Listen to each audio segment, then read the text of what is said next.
Benchmark, the voice of business. Presented by LMD.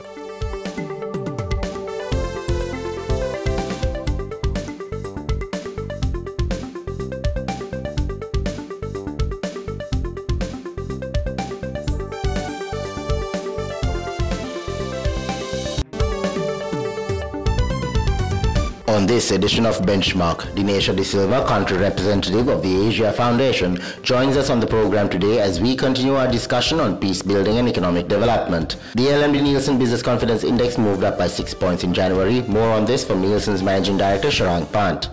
And in our final segment, we take a closer look at Sri Lanka's macro outlook with LMD columnist Shiran Fernando. That's the lineup for Benchmark. Hello and welcome to Benchmark. I am Savitri Rodrigo. Continuing our discussion on peace building and economic development, joining us today is Dinesha de Silva, who is the country representative for the Asia Foundation in Sri Lanka. Dinesha counts over 2 decades of experience in international development with a special interest and also experience in economic governance, the rule of law, access to justice and conflict resolution. Welcome, Dinesha. Good to have you with us on the show. My pleasure. Just tell me, how do you broadly view Sri Lanka as it is now in the context of the development landscape? A lot of opportunity is what I see. I think that Sri Lanka is at this amazing, moment in time when a lot can happen. But I think the big challenge is really governance at this point. We have so much growth that can happen in the country, so much sort of deep citizen participation that can happen. But for that to happen, I think one needs to really address the governance challenges. And if one does address the governance challenges, I think in many ways the sky's the limit for Sri Lanka. We have all the right mix of things that a country needs.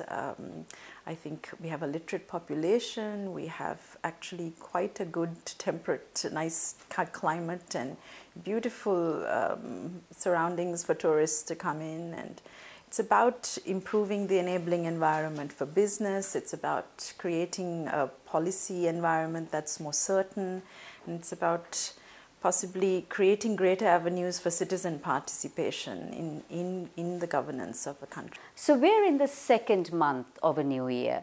When you look at what's in store for Sri Lanka, what do you think is the pivotal issue for Sri Lanka?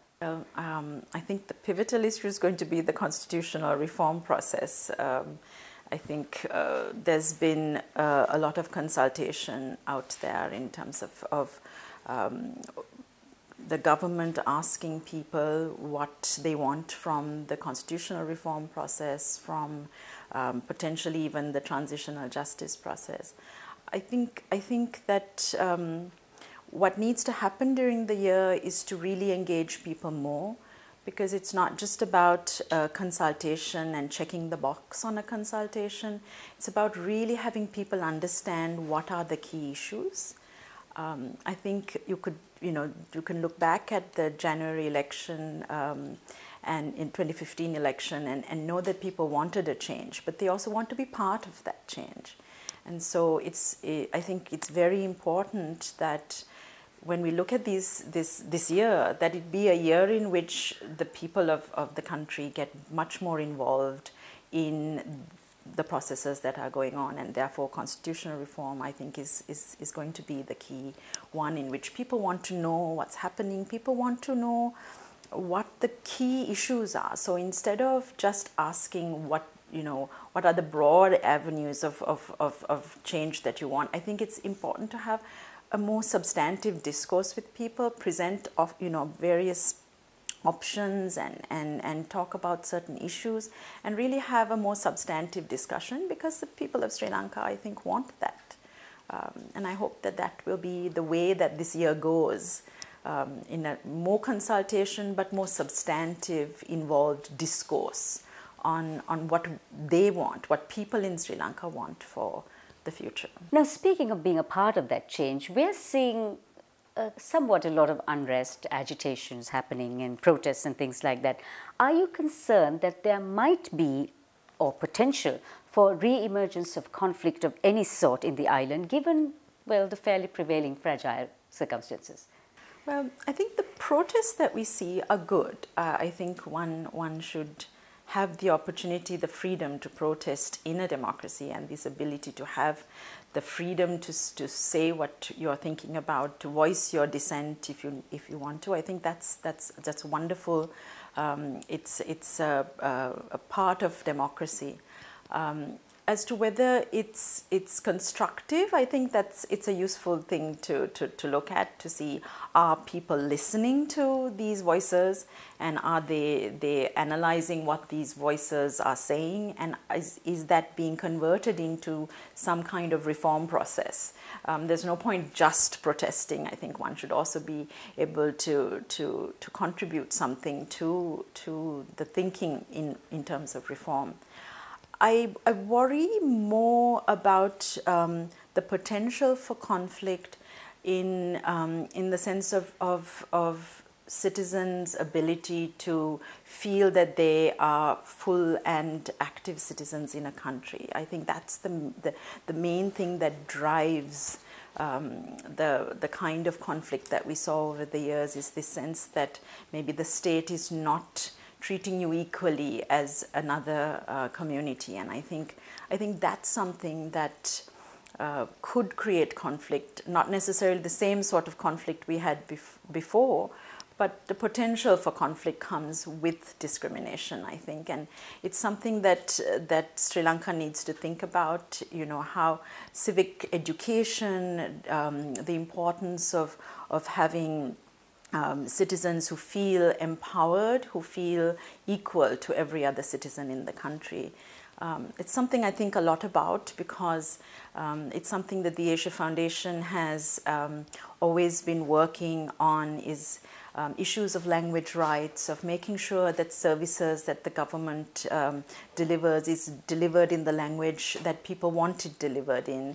These are very simple things that make anyone feel that they belong, that they are part of a community, and things that can easily be done within the framework of the existing governance in the country. I think it's about looking for those kind of things that it can make a big difference. Yeah. On the subject of inequality and also empowerment, has Sri Lanka achieved adequate progress when it comes to women's development and opportunities, especially in the areas of education, of employment rights, and also security, entrepreneurship, political leadership, or leadership in other spheres? Well, I think we have amazing statistics in terms of the education compared to the rest of South Asia. Our women in Sri Lanka are that much more educated and able to work. But I think there is clearly something missing, something wrong. Our labor force participation statistics are very low. I think something in the range of 30 or 32%. Very low for a country with this level of education. I think one needs to look much more at the structures and systems that are preventing women from being more actively engaged, and it has to do, partly it's cultural, but partly I think it's support systems, it's childcare systems, it's not having flexible work arrangements, it's the fact that women are then made responsible for not only their work but also the childcare and also taking care of the home. That makes it difficult, and then women choose to actually stay home because the sort of juggling all these different roles becomes too problematic, right? I think the way to get women out is, especially in Sri Lanka, is to provide that framework that makes it more conducive for a woman to be in the workplace, and that involves allowing for part-time work arrangements, looking at better childcare facilities within offices, encouraging flexible hours, that type of thing. I think that could make a huge difference in terms of women being able to work. A little earlier, you were also telling me about an interesting app you just launched. We've been working actually with women in need on issues of gender-based violence for some time, and at the same time also working with the Sri Lanka Police Department and the Women and Children's desks on how to handle crimes that are happening in terms of sexual and gender-based violence. And one of the things we have introduced is we're testing actually at the moment an app, an Android-based app, that would provide information on how you would, what can you do in the case, in a situation where you are personally facing some sort of gender-based violence or someone you know is.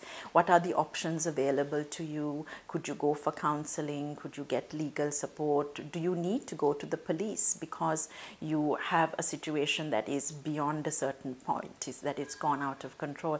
It's sometimes difficult to assess that yourself, and so this app actually provides information to enable you to decide where to go, but it also tells you where your nearest police station is, where you could access support from women in need, and it has a kind of a panic button which you can call and access the closest police station. We are testing it right now among a small circle of people. We had a soft launch with Women in Need this week.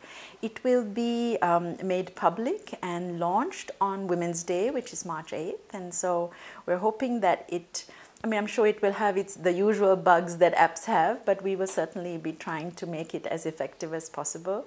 We're breaking for a commercial break now, and on the other side, we continue to talk with Dinesha de Silva, and she explains how technology can assist development programs and also about the role of law enforcement in peace building and economic development. Stay with us.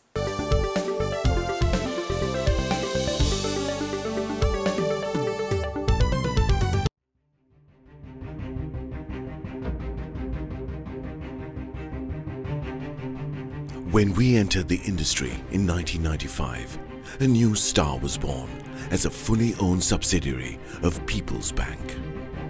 For those seeking to grow their businesses, PLC provided the seed.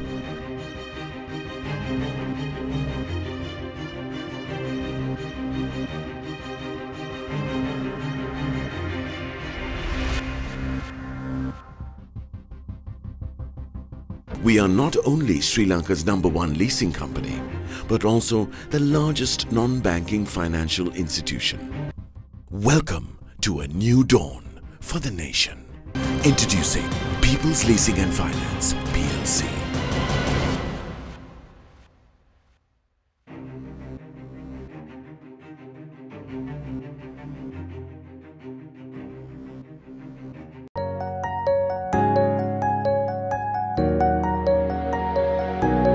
We understand that savings provide for life's special moments. That's why we were the first bank to introduce an incentivized savings scheme, Pathum Vimana. We changed how a nation felt about savings because we believe in banking beyond transactions. HNB, your partner in progress. Thank you for staying with Benchmark. We are continuing our discussion with Asia Foundation's country representative Dinesha de Silva, and our topic is peace building and economic development. So Dinesha, you've been talking about these apps that have been launched, but in a larger sense, how can technology actually come to the assistance of development programs? I think technology is very useful for development purposes. It can be a game changer in many ways. You can use it to look at spatial areas, looking at sort of urban development, for example. You can look at an area and make certain kinds of development decisions based on that. I think also you can gain citizen feedback very easily. I think social accountability tools that are using electronic apps and these kind of Android tools that we have now tested in so many different ways, that gives citizens an opportunity to have a direct say in what is happening, to contribute their views in some way. And it allows for governments, for policymakers to actually look at that information and make use of it. So I think that there are a wide range of ways that technology can be used. It also, I think, reduces corruption without ever really addressing the issue on a moral basis, but really looking at it from an efficiency basis. When you introduce technology, it makes things much more clean and transparent and open, and in and of itself, introducing those systems reduces corruption. So I think there are a lot of advantages, but it's about how you use it and how effectively you implement it with the users of the technology. You know, one of the things Sri Lanka needs if we are to move forward is for domestic stability, and also in fostering international relations, is engaging the diaspora. Do you think Sri Lanka is doing enough in this engagement process? I certainly think you're absolutely right with that. So, yeah, I think we need to do more. I think to some extent we've not really engaged the diaspora enough, because during the years of the war, it became a very contentious issue. And the diaspora themselves became very polarized in terms of their views relating to what was happening in Sri Lanka. I think it's important now, after the end of the war, to actually engage the diaspora, and I like to refer to them more as the expatriate Sri Lankan community, because I think diaspora, especially through the war, began to have much more complicated kinds of implications. And so I think that it's important to engage this expatriate community, because these are people who still have a link to the country, who may have left in very difficult circumstances and still feel that they would like to remain connected and like to do something back at home. Now, what happens now is that people give to a local hospital, or they'll donate something to an orphanage or something personally. But I think that the government, and certainly as many people who are, the private sector possibly, need to engage with the expatriate community in a more constructive way, in trying to really get them more involved, to use their expertise that they have gained overseas to bring in new technology, new ideas, and also resources. Gives me an opportunity to tell you a bit about the Lanka Core program.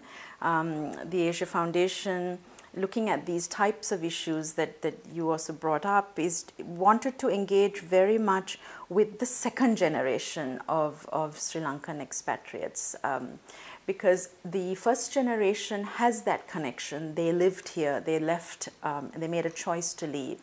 The next generation has very often grown up overseas with very little connection to the country.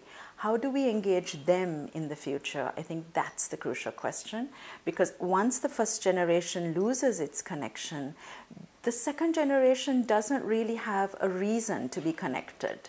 Why would a Sri Lankan American or a Sri Lankan Canadian want to come back and be connected to Sri Lanka? Well, it has to do with the connection, and how do you establish that connection? And what we do was an experimental program. We bring young people of Sri Lankan origin to Sri Lanka to live and work for 6 months. We introduce them to Sri Lanka, and we try to connect them with the history, the people. We get them to learn a bit more about the country, learn language, and then live and work in Sri Lanka like a young person of a similar age that is growing up here. And I think that helps to build that connection, and hopefully that connection leads to a deeper reason for contributing to Sri Lanka's development. People across Asia are facing systemic challenges when it comes to enforcing their rights, when it comes to resolving their disputes, and also even when it comes to getting what is legally theirs, what they are legally entitled to. What is the role that law enforcement can play in peace building in Sri Lanka? Well, yeah, law enforcement, we do a lot with the police in terms of encouraging the use of more community-oriented policing techniques in Sri Lanka. I think that certainly makes a big difference. I think what you find in Sri Lanka is that during the period of the war, the police shifted from being a community-oriented policing force to a more militarized force because they had not much of an option. That was the nature of the situation. And so to bring the police back to engaging, to be the cop on the beat in that sense, to be engaged with communities, that's something that the Asia Foundation has been working on for some time now. We've developed some modules for training police officers who come into the police force, so through the academy, as well as we're helping communities to begin to speak with the police about the kinds of problems they face, to have community forums where the police and community leaders can get together and discuss. So I think that's one way of looking at the types of issues that come up in terms of law enforcement. But I think what's more important in terms of dispute resolution in Sri Lanka is actually the use of mediation. The Sri Lanka Ministry of Justice has a community mediation boards program that has community mediation boards all around the country in every Gama Niladhari division. These disputes are minor disputes that communities face, where, say, a boundary dispute or some kind of minor argument that happens, that goes to mediation, and volunteer mediators, around 8,500 volunteer mediators, sit every weekend and look at these issues and facilitate solutions in Sri Lanka. And I think it's not a very well known system, and yet it's been a very powerful system in Sri Lanka. Post-war, these have been introduced by the Ministry of Justice in the north in cleared areas as well. And as of last year, there is a mediation board in every part of the country. And disputes under 500,000 rupees are mandated to go for mediation. I think that Sri Lanka is really leading in these kind of alternate dispute resolution mechanisms. And I think that's what's key to look at ways to use interest-based mediation to resolve disputes. I think that's an important part of what you're describing. This reminds me of the age-old village council that used to sit together with the Exactly. headmen. Exactly. So it's very much based on that, but these boards that used to exist became very politicized, and by around 1989, the conciliation boards were actually removed, and a new set of boards were put in place under the Mediation Boards Act. And from 89, the Asia Foundation has actually been training mediator trainers, training the mediators themselves, and helping to introduce mediation around the country. But now there's an interest from Myanmar. We've brought people from Laos here, Nepal, China, to look at the Sri Lankan mediation boards and see the value of having community-based alternate dispute resolution. And look, in Sri Lanka, it happens all around you. Any weekend, if you go to a mediation board, you'll find people from the community sitting and solving each other's problems. And it's a facilitated solution. It's not a directed solution. So I think that is very important for social harmony in the country. How interesting. So thank you very much, Dinesha. It has been greatly enlightening finding out what exactly Asia Foundation does, and also what more we need to do in the sphere of peace building and economic development. You're most welcome. Thank you for asking me. So we've been discussing the issues of peace building and economic development with the country representative for the Asia Foundation in Sri Lanka, Dinesha de Silva. On the other side, we have Anushan Selvaraja with more.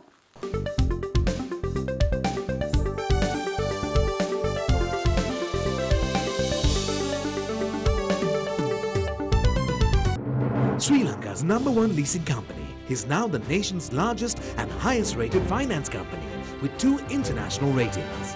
Let us move the nation as one with People's Leasing and Finance PLC.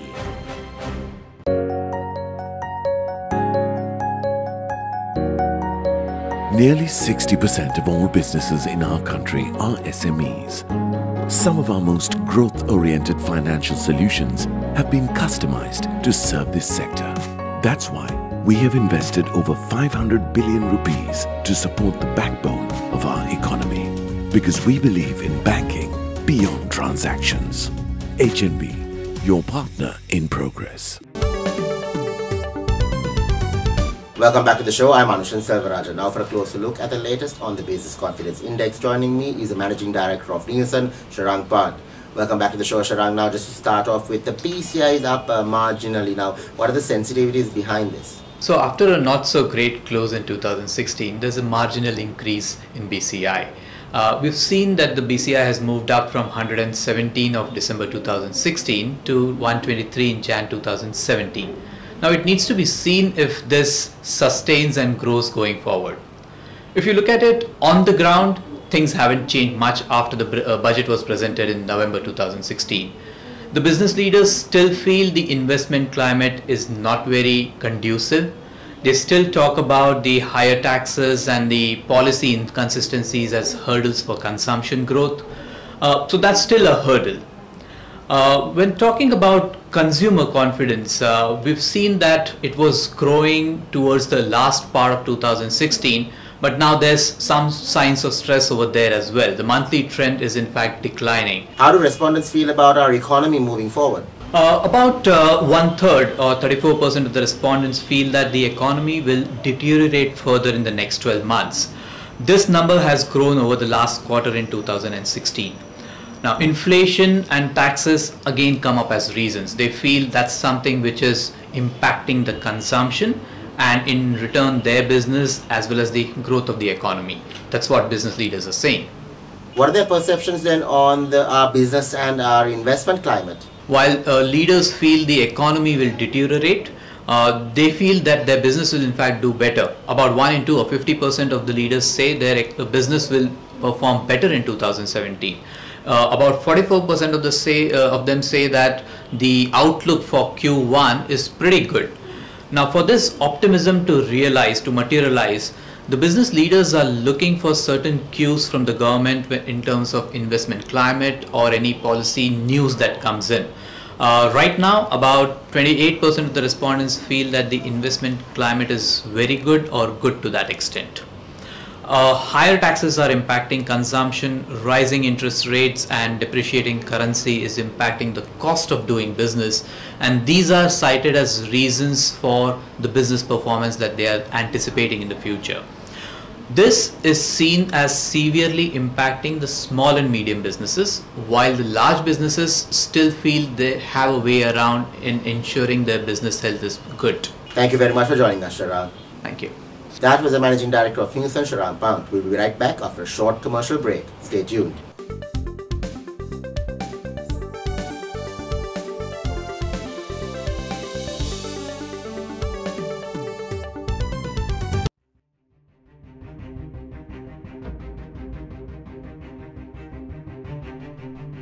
When we entered the industry in 1995, a new star was born as a fully owned subsidiary of People's Bank.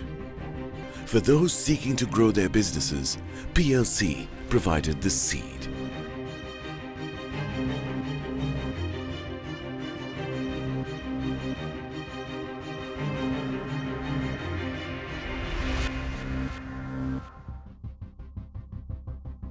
We are not only Sri Lanka's #1 leasing company, but also the largest non-banking financial institution. Welcome to a new dawn for the nation. Introducing People's Leasing and Finance, PLC.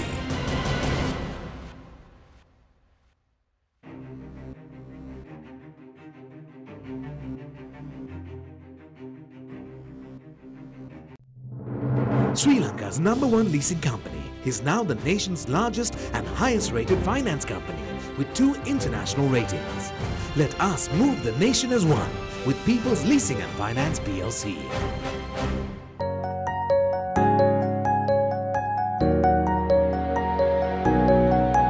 Yami Pubudua. Our microfinance offering makes it possible for the youth of this country who have a viable business plan but lack the funds to realize their dreams.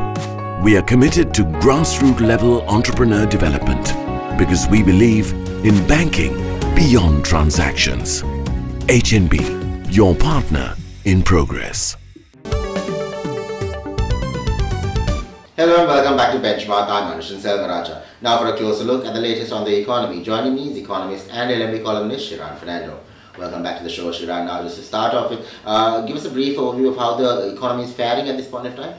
So moving into the second month of the first quarter, I think not much has changed over the last month in January particularly. A lot of the trends are sort of continuing. But I think what is sort of materializing and what I'm sort of understanding is there's a lot of negative sentiment, I think, within businesses and industries as to the future outlook of the economy.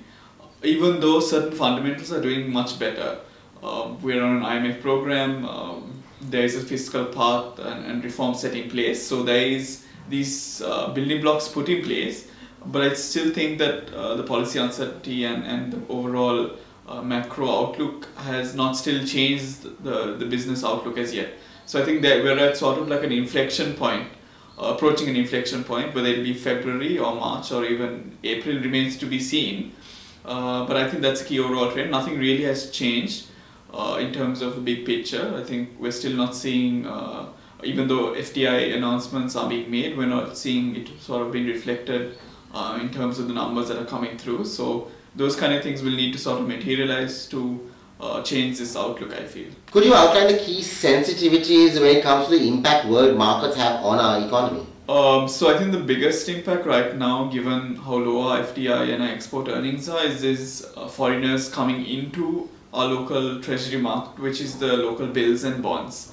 That is basically portfolio inflows. These managers, funds all over the world sitting in Singapore or in New York, they sort of make the point to invest in high-yielding instruments like Sri Lanka. But what's now happening is we've enjoyed these inflows into our bond market for the last 3-4 years. But what's happened in the last 2 years in particular has been there's been a lot of volatility. So one quarter funds get into emerging markets like Sri Lanka, and in other markets they react to volatility. They become very risk averse. They don't want to invest in high-yielding instruments like Sri Lanka, and they move out. So what we've seen, in particular in the last quarter of 2016, is a steady stream of outflows from Sri Lanka's bond market. And that has continued into January as well, quite disappointingly. So what sort of impact is the flow of foreign direct investment having on the Sri Lankan currency then, Shiran? So in the backdrop of this, I think volatility from portfolio investments, FDI is very key. And we're not seeing that 1 billion plus that the government, even previous regime, has been talking about. That has not really materialized. This year, in 2016, for example, the first 9 months is about 445 million, very weak. So that has to improve, because if you don't have these inflows coming in, there will be pressure on the currency. And it's, I think, what in the past the debate has been, how do we attract new players into the market? But I think even if you look at the FDI numbers, a lot of it has been from companies that are already set up in Sri Lanka, that are reinvesting their retained earnings, issuing new debt and investing it, rather than actually fresh equity coming in. So while we need to put in place attractive incentives for the new guys to come in, we need to also look after the local players that are already there and already playing a big part of this FDI. So I think both sides need to be managed. And the more you get out of the existing guys, I think you will better put a better story for them to actually advocate Sri Lanka on a global stage. And if that comes in, I think the Prime Minister wants 2017 to be the year of the FDI. So that is badly needed, because 2018, 2019, there's a lot of debt repayments. So if we don't get it this year, we're going to be in a bit of trouble next year in terms of managing the currency and interest rates. So very key thing. Thank you for joining us, Shiran. Pleasure being here. That was economist and LMD columnist Shiran Fernando. Thank you for watching Benchmark, and we hope to see you again next time.